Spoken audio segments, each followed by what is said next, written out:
I don't want to be sexist here, but why does a guy have to sleep on the couch?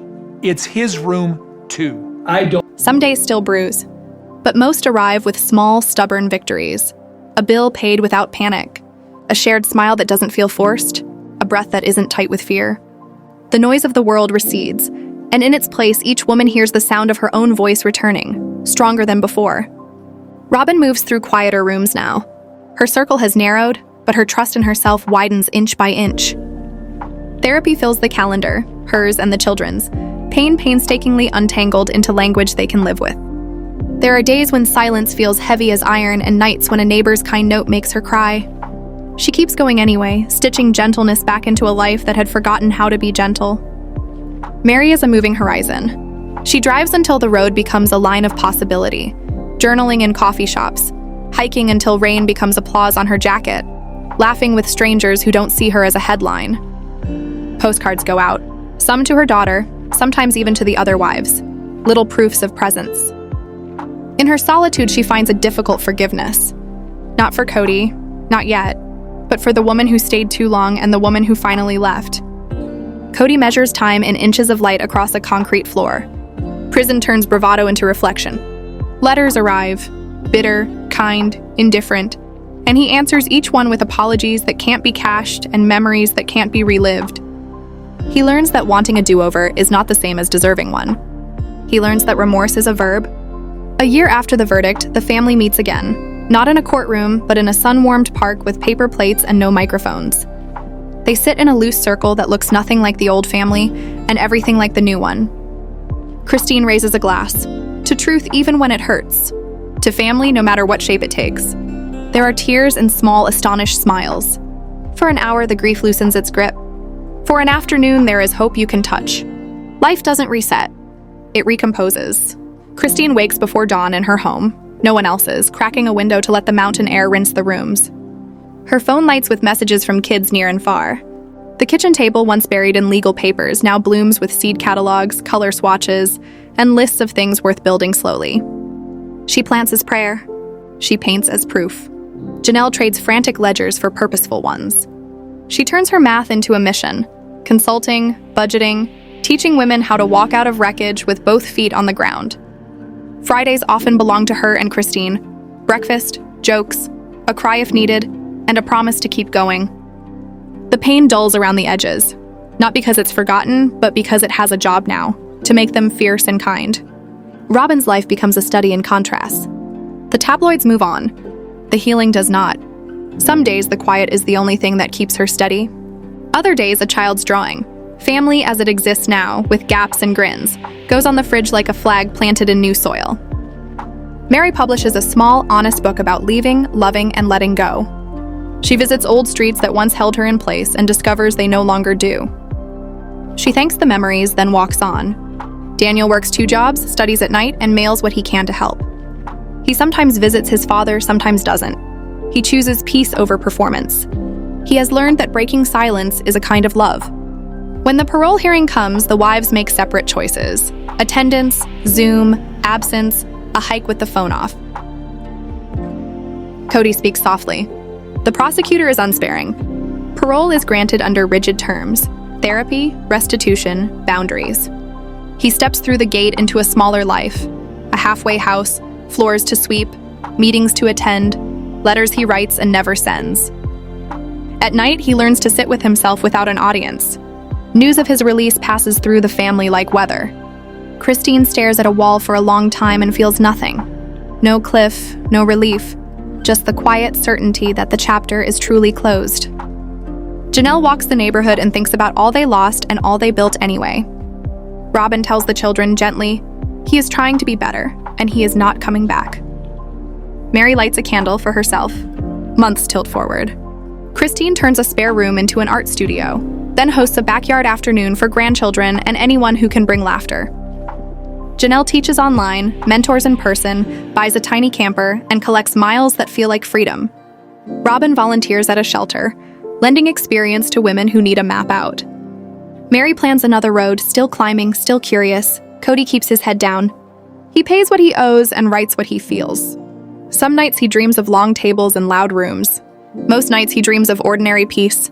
On the anniversary of his release, Daniel knocks, stands awkwardly in the doorway of a small apartment, and accepts terrible coffee. "You hurt us," he says. "But I see you're trying." That matters. It is not absolution. It is a step. There is no cinematic reunion, no easy redemption. Only little mercies. A returned text. An honest conversation. A laugh that doesn't sting. The family no longer sits together the way they once did. But on a fall evening, they drift into Christine's yard almost by instinct. No speeches, no lenses. Food, awkward pauses, stories, and the kind of laughter that arrives only after you've cried it empty. They talk about the past the way climbers talk about storms, with respect, without romance. "I still have nightmares," Christine admits, "but they don't scare me anymore." "I check my accounts daily," Janelle jokes. "Some habits are guardians." "I'm learning to trust myself again," Robyn says, wiping her eyes. Meri lifts a glass, to starting over as many times as it takes. When the night cools, they stand beneath a sky full of patient stars. "Do you ever wonder if it could have been different?" Janelle asks. "I used to," Christine says. "But I wouldn't trade this piece for a prettier story." Robyn hugs them both. "We made it," she says. "That's enough." A text dings, Meri's photo of a canyon sunrise. Caption, "Still climbing." Years soften the edges. Flagstaff turns seasons like pages. The courthouse becomes just a building again. The world forgets. Families don't. The Browns carry the echo but not the weight. Their narrative is no longer scandal and concealment. It's resilience, boundaries, and the unglamorous heroism of showing up. On a spring evening, Christine hosts a gathering for no reason except joy. Janelle cooks. Robyn brings flowers. Meri sends postcards from wherever the road has taken her that week. Daniel sits by the fire, listening more than speaking. Children sprint through grass. Music drifts. For a moment, long enough, the present is good. Later, Christine stands in her garden, hands dirty, heart steady. She looks at the house that is hers, the people who are hers, the future that is hers to write. She smiles, not because everything is fixed, but because she finally knows she can survive what isn't. The Browns will never be what they were. They are instead what they chose to become. Remade, imperfect, determined. Healing isn't forgetting. It's remembering and refusing to let the wound be the whole story. The questions come fast, relentless, echoing through the courthouse steps like stones skipping across water. "Daniel, how does it feel to testify against your own father?" "Christine, what do you want the verdict to be?" "Kody, are you afraid this time you've lost your family forever?" Daniel stops. His voice is steady, finally strong. "I just want the truth to matter. Even if it destroys us. Even if it hurts." Christine nods, her chin lifted in defiance. "We deserve better. All of us." Janelle speaks softly, almost to herself.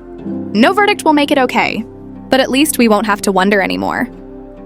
And Robyn, her face streaked with tears, cannot speak at all. Her silence says more than words ever could. Behind them, Kody lingers in the doorway. For the first time in his life, he looks small, shrunk down by the weight of his own choices, by the echo of his lies. He isn't the patriarch anymore. He's just a man staring at the ruins he built with his own hands. That night, the courthouse does not sleep. The jury deliberates in one room, their faces carved with fatigue and responsibility. The Browns wait in others, each consumed by memory. Christine writes in a notebook, her pen scratching like a plea to her future self.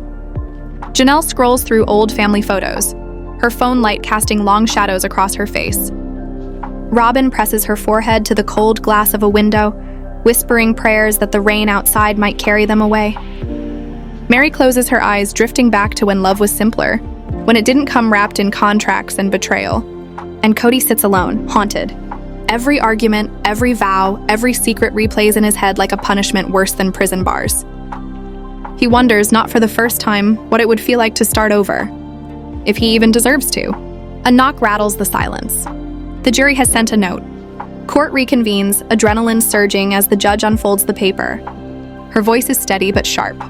The jury wishes clarification on the legality of joint accounts in plural marriage, specifically whether all parties must consent for withdrawals. A hush ripples through the gallery. This is the core of it all. The judge explains carefully. Though federal law does not regulate plural finances, withdrawals without full consent may constitute fraud, if intent to deceive exists. The jurors nod grimly and retreat once more. Time stretches. Hours crawl by. Reporters whisper into phones. Guards sip bitter coffee.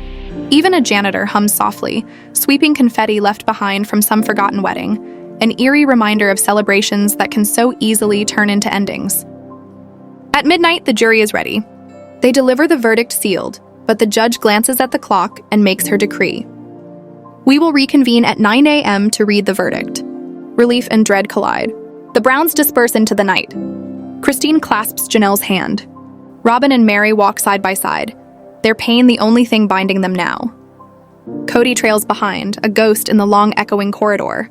Outside, rain slicks the pavement, headlights carving through puddles as the fractured family scatters. The city sleeps, but the world waits. Morning arrives in hushed tones. Flagstaff awakens under nervous skies. Cameras swarm the courthouse steps. News anchors rehearse their scripts as millions across the country tune in. Inside, the Browns file in one by one, their faces drawn and sleepless. Christine sits rigid, her arms folded, staring at a crack in the marble. Janelle touches her hand briefly, a silent solidarity. Robyn paces in circles, muttering prayers. Meri stands by the window, a ghost among the living. Kody is already there. His eyes are bloodshot, his shoulders bowed. Hope and denial wrestle across his face, but both are fading. Daniel sits at the back, surrounded by friends, jaw tight, his hurt stitched together with pride. All rise! The gavel cracks like thunder. The air feels shared, as if every soul in the room is breathing the same strained breath. The forewoman of the jury stands, hands trembling as she clutches the verdict. Her words slice the silence. We, the jury, in the case of the state versus Kody Brown, find the defendant guilty on all counts of financial deception and fraudulent concealment of marital assets. Gasps ripple through the room. For an instant, the world is suspended. Kody's eyes widen, his body loosening as though gravity has doubled. Christine cries out, strangled, a release of years. Janelle crumples forward, her face buried in her hands. Robyn trembles, shivering like someone dropped into an ice bath. Meri sits perfectly still, one single tear carving down her cheek, her lap a folded altar of silence. At times, the moment you dread most is also the moment that sets you free. The judge's voice cuts sharp. Mr. Brown, you are convicted. Sentencing will follow. You are remanded into custody. Kody tries to stand, but his knees buckle. Two bailiffs seize him as he collapses into his chair. His eyes dart wildly across the courtroom, desperate for anyone to save him. But no one moves. Not his wives. Not his son. Not even Robyn. He is truly alone. The courtroom drains in chaos. Reporters racing for quotes, lawyers whispering, onlookers crying or smirking. The Browns gather in the corridor, a fragile cluster of grief and relief. Janelle breaks the silence. It's over. It's really over. Christine wipes her face, whispering, he's going to jail. We're free, I think. Robyn shakes her head, voice quivering. Are we free, or did we just lose everything? Daniel steps forward, his voice steady. You didn't lose everything. You lost the lie. Now you get to decide what comes next. Meri cries openly now, but for the first time in years, the tears carry no shame. They are tears of release. Outside, pandemonium. Reporters swarm the sisters. Christine, what message do you want to give your children? Christine lifts her chin. Tell them truth matters, even when it hurts. Especially when it hurts. Janelle, will you press civil charges? Her reply is resolute. We have to. There are debts. There are children. There's a future to build. We'll do what we must. Robyn trembles as a reporter corners her. Do you still love Kody? Her eyes brim with tears. I don't know anymore. I just want peace. Meri slips away through a side door, unnoticed, stepping into sunlight for the first time in years without looking over her shoulder. Daniel stands on the courthouse steps. Do you forgive your father? Someone yells. He answers gently, not yet. Maybe someday. The Browns scatter into waiting cars, no longer a family, but survivors. For the world, life in Flagstaff resumes. But for the Browns, nothing will ever be ordinary again. That night, Christine sits at her kitchen table surrounded by stacks of bills and legal papers. She allows herself to cry, not for Kody, but for the future she must now face. Janelle pores over spreadsheets, already planning survival, calling Christine with determination. We'll figure it out. We always do.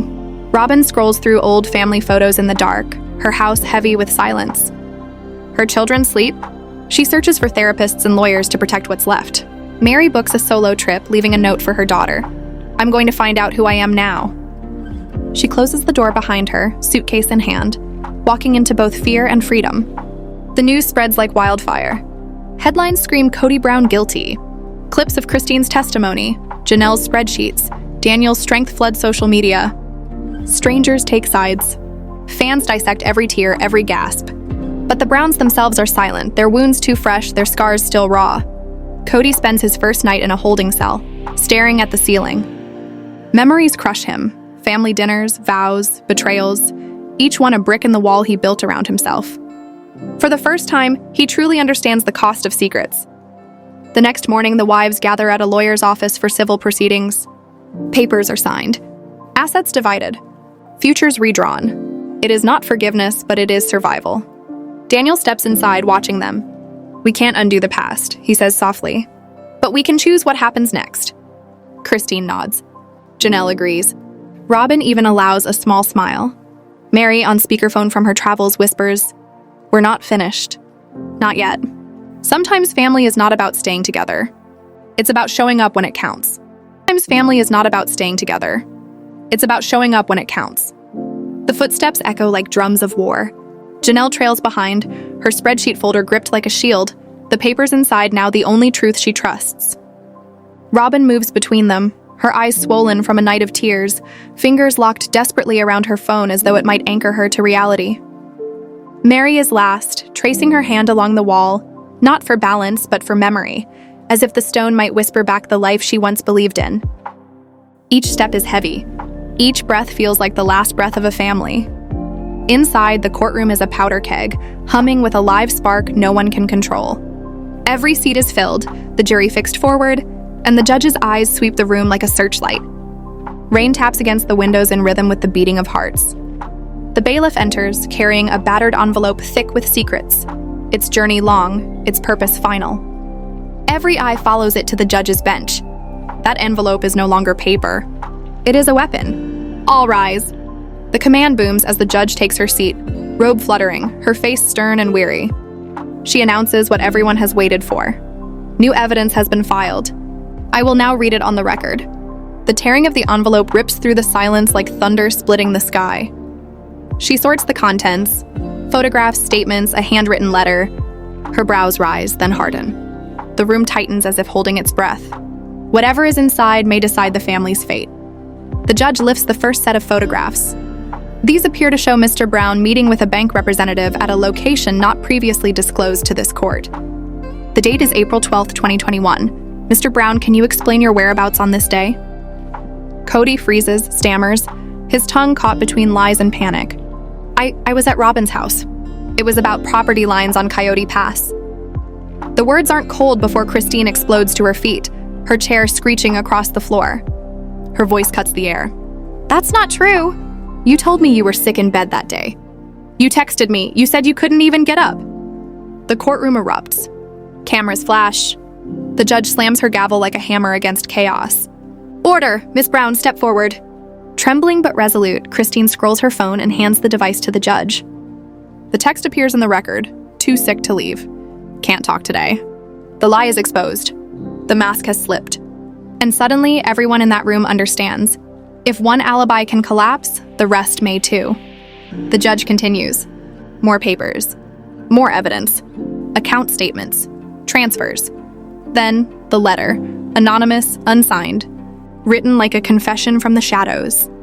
This is evidence that Mr. Brown established a secret account at Mountain Ridge Credit Union. Funds were funneled in small increments from the joint family account to avoid suspicion.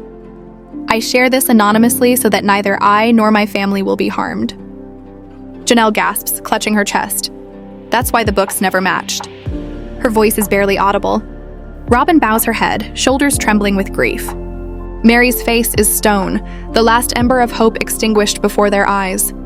The prosecution seizes the moment. The photographs and statements are entered as evidence. Kody's lawyer protests, but the judge shuts him down with a single sharp motion. The jury's faces are changing, curiosity fading into cold suspicion, into betrayal. The wives are called one by one. Christine first, calmer now, but with fire at the edges of her voice. He lied to me. He lied to all of us. Hours missing. Stories that shifted every time I asked. He said it was for the family, but you don't protect a family with secrets. You bury it. Janelle follows. Her tone is steadier, but the pain is naked. I blame myself. I thought I'd failed at keeping the numbers straight. But the truth is here now. I wasn't crazy. He made me doubt everything, and I'll never forgive him for that. Robyn is next, and her testimony cracks the silence wide open. He promised me safety. Promised that if I just kept quiet, we'd be okay. But silence didn't save us. It strangled us. Every year it got worse. I was scared to lose him, but in the end, I lost everything anyway. Finally, Meri steps forward, voice almost a whisper, yet sharper than any scream. I stood by him through decades of storms. I thought love was endurance. But love doesn't turn into fear. It doesn't turn into hate. I don't know what I feel for him anymore, but I know it isn't love. The silence after her words is so profound the rain itself seems to stop. The judge calls recess, her gavel booming. The family scatters into the corridor where reporters descend like vultures. Flashbulbs catch every tear, every scowl. Microphones stab through the chaos. Christine, do you believe him anymore? Robyn, are you protecting yourself or betraying your husband? Kody, are you guilty? Christine corners Kody, her voice low and filled with anguish. Why, Kody? Why couldn't you just tell the truth? He stares at the rain streaking the glass. I thought I was protecting us. I thought I could fix it before anyone knew. Janelle joins them, her fury sharp. You didn't just hurt yourself. You shattered all of us. You destroyed something that can never be mended. Behind them, Robyn sobs into her hands, trembling against a chair. Meri stands apart, silent tears streaking her cheeks. Inside, the judge and attorneys dissect the evidence like surgeons cutting open a wound. When court reconvenes, the prosecutor's words strike like a verdict before the verdict. This family trusted one man, and he used that trust as a weapon. He didn't just hide money. He hid the truth. He betrayed wives, children, and a legacy. The defense responds with desperation. He is not a criminal. He is a father. He was overwhelmed. He was imperfect. He kept secrets out of fear, not malice. Out of love, not greed. But the words feel weightless now, swallowed by the storm already loose in the room. The judge adjourns. Tomorrow we hear from the final witness. Tomorrow all truths must be laid bare. The Browns file out. Outside, the rain has stopped, but the air is heavier than ever. Clouds break open to a sliver of sunlight, more mocking than hopeful. Reporters chase them, cameras snapping as the fractured family disappears into the parking lot.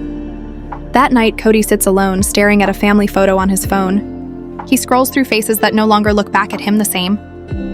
Each smile is a lie. Each memory now feels like evidence. Tomorrow, the last witness will speak. And with it, the truth will no longer belong to him. The morning arrives sharp and cold. Journalists swarm, rumors fly, an envelope, a surprise witness, the end in sight.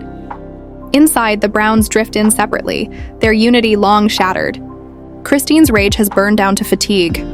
Janelle's fury is calculation now. Robyn clutches her chest as though she can hold her heart together with her hands. Meri glides silently, carrying grief like a shroud. All rise. The words cut the air. The judge enters, voice grave.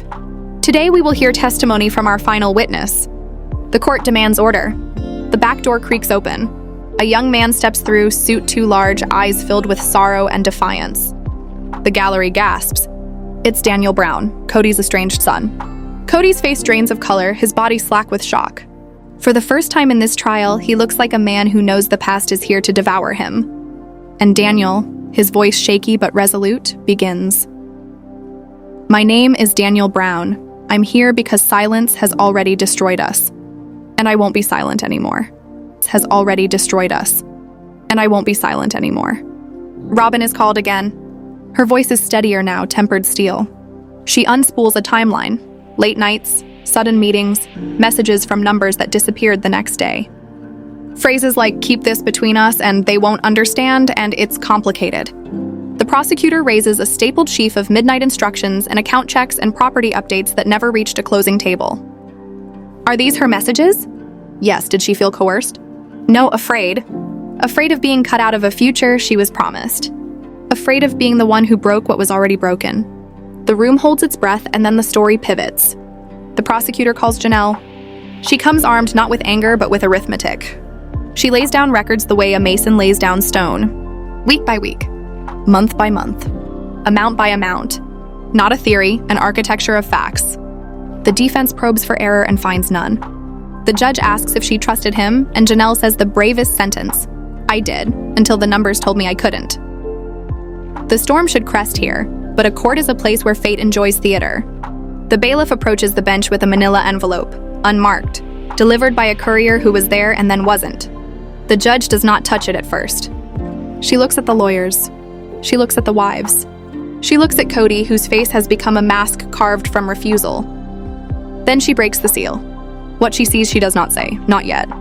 The prosecutor requests a recess to review. The judge agrees, her tone a warning flare.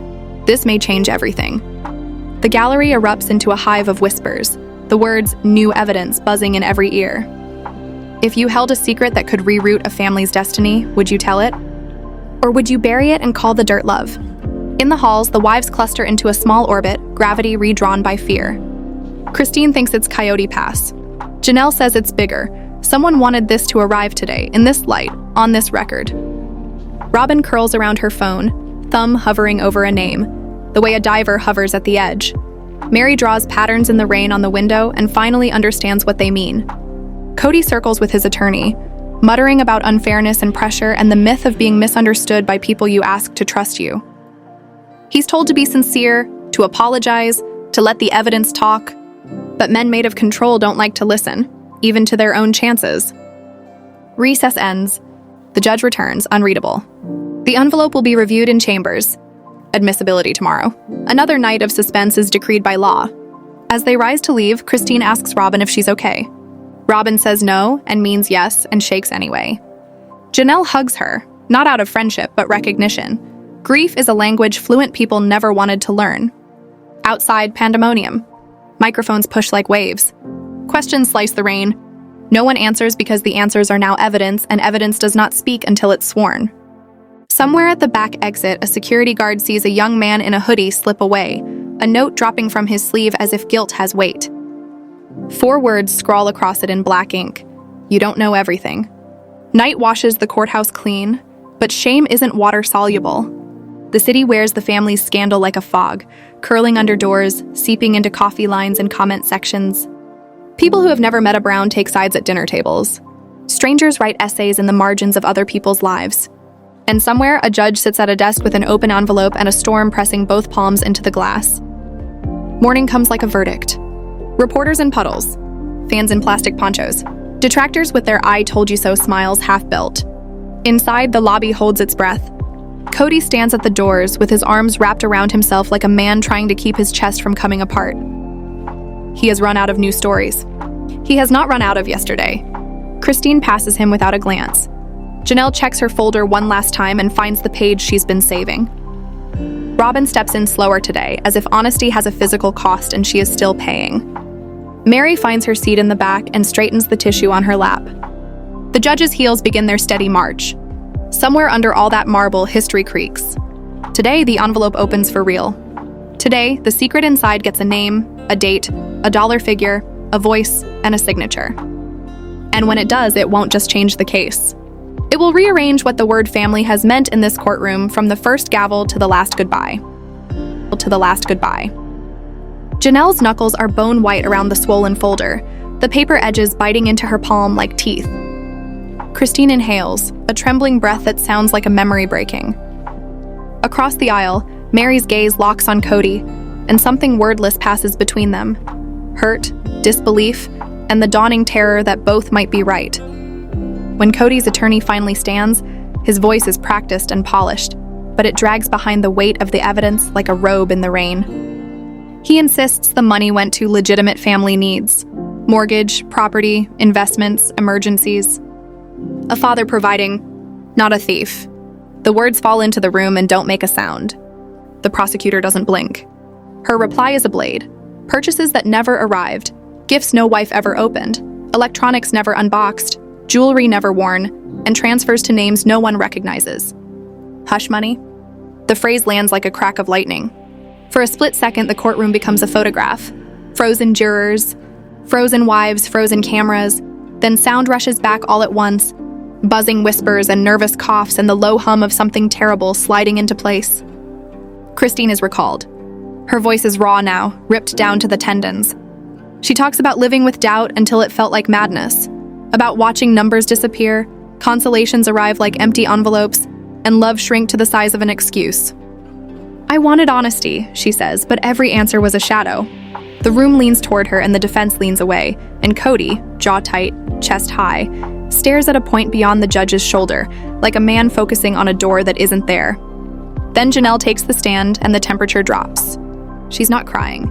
She's counting. She lays out columns like gravestones. Dates, amounts, recipients, reconcile, fail, reconcile, fail, reconcile, fail. The jurors don't know spreadsheets, but they understand patterns, and every line whispers the same story. When she speaks of the nights she stayed awake balancing books that would not be balanced, you can feel the room begin to respect her rage. It is not loud. It is accurate. Robyn follows, voice barely above a whisper at first, the sound of someone who learned to apologize for the space she occupies. She says she kept trying to hold the family together, to trust the person she'd chosen, to believe that secrecy could be love in disguise. "Don't worry, I'll fix it," he'd say. But the fixes were fog. The promises were bridges to rooms that didn't exist. She looks toward the gallery, toward where her children used to sit when life was simpler and the performances were rehearsed. And for a second, the entire courtroom sees the cost of grown-up myth-making. The judge calls recess. The gavel explodes like thunder, and the room exhales into the corridor where anger and fear collide with fluorescent light. Christine corners Kody by the vending machines, her voice low and surgical. "You made me invisible," she says, and the words hit him harder than any document. His reply is a whisper threaded with pride and panic, pressure, responsibility, providership. But you can hear what isn't there, apology. In another corner, Meri sits with the morning sky, counting raindrops as if each is a decision. Robyn wipes her face, then doesn't. Janelle paces, her spreadsheets clutched to her chest like armor that doubles as a confession. Beyond them, a cluster of reporters forms a living lens, angling for an image that will explain a family's collapse in 12 seconds. And then it happens. The tremor that becomes an earthquake. Deborah Miles, the former advisor, has already testified to the gaps. Now a number swells up from the transcript and breaks. $200,000 unaccounted for. It isn't the size that stuns them. It's the shape. Lots of little vanishes, carefully spread, the kind you don't see until someone colors them in. In the hallway, a murmur ripples outward like water spilled across tile. If the cameras turned on your life, what would they reveal? Would your secrets look like safety or theft? Back in session, the defense tries to rebuild Kody from the ruins. Complicated finances, good intentions, imperfect man, heavy legacy. The phrases float weightless. The jurors are stone, and then Robyn rises again, unexpected, shaking, asking to speak privately. The gallery gasps. The judge's eyes harden. "This is a court of law," she says, but the plea in Robyn's voice isn't drama. It's the sound a rope makes before it snaps. Minutes later, she returns to open court and leaves her fear behind. Her words are small and clean. There were meetings at Coyote Pass no one else knew about. There were accounts she was told to forget. There were gifts that were not gifts and promises made in a language that sounded like love, but was written in silence. "I wasn't afraid of him," she says. "I was afraid of losing the idea of us." And in that sentence, you can watch 10 years of footage reshuffle itself into something that finally makes sense. Christine exhales. Janelle's mouth tightens. Meri folds into her tissue like paper into water. Kody does not move. "Why now?" the prosecutor asks. The question is the point. Robyn finds her family with her eyes, and you can see the decision happen on her face. "Because I can't carry it anymore," she says. "Because if I lie to my kids, I will disappear in front of them." The judge dismisses the jury for the day, but the trial is no longer contained by walls. Outside, the rain is a spotlight. Reporters a tide. Robyn repeats herself to every microphone because truth is a muscle, and the first use hurts. A line has been crossed. You can feel it like static. In the parking lot, Christine watches the family dissolve and does not move to stop it. Janelle is already dialing, solving, building a lifeboat from receipts. Meri walks into the rain and is not surprised to be alone. The day should end there, but secrets breed during recess. As the crowd breaks, someone sees Robyn in the courthouse shadow, phone shaking in her hand, voice taut as a wire. "It's time," she whispers. "I can't keep this secret anymore." The camera doesn't follow her because the camera can't, but the imagination does, and that's worse. The next morning, the courthouse feels colder, as if the building learned something about human beings it wishes it could forget. The sky is a low shelf of gray, and the steps outside are a stage crowded with ladders and umbrellas, and 100 ways to narrate the same collapse. Inside, the corridors hum. Familiar faces turn away and pretend to check their phones. The judge's heels click like a metronome for consequences. Kody arrives early. He doesn't swagger. He folds in on himself, arms crossed, lips drawn into a hard line. He's a man waiting for an answer that has already been written, rehearsing a rewrite that no longer fits. By the window, Janelle watches the weather like it's a verdict. Christine and Robyn slip in through the side entrance, two women who used to share the work of believing. Meri sits behind a pillar, eyes rimmed red, practicing silence. Court is called to order. The judge looks over the rim of her glasses, and the whole room straightens the way a child does when a mother says their full name. There's a rumor rippling through the benches. Yesterday's surprise witness wasn't the last surprise. The press leans forward as if they can will the day into clarity. Even the jurors fidget, hands gripping armrests as though the furniture might float. Gripping armrests as though the furniture might float. The gavel slams down with a crack so sharp it rattles the chandeliers above. For a breathless moment, the courtroom holds its silence, but outside, chaos. Flashbulbs explode as Kody Brown makes his way to the witness stand, his steps uneven, his forehead glistening with sweat. The once confident patriarch now looks more like a man walking toward his own execution. His wives, Robyn, Christine, Janelle, and Meri, sit scattered in the gallery for the first time in decades. No united front, no sisterhood. Just fractured stares, hidden resentments, and secrets sharp enough to cut steel. The air is electric with one question whispered from jurors to reporters, from lawyers to onlookers. Who betrayed whom first? Because the answer to that question will detonate the entire Brown family legacy. Outside, dawn creeps over the Arizona horizon, but the courthouse looks like a battlefield. A cold wind whips through the barricades, where reporters clutch steaming coffee cups and hold notebooks like weapons. Fans and critics alike jostle for a glimpse of America's most infamous polygamous family.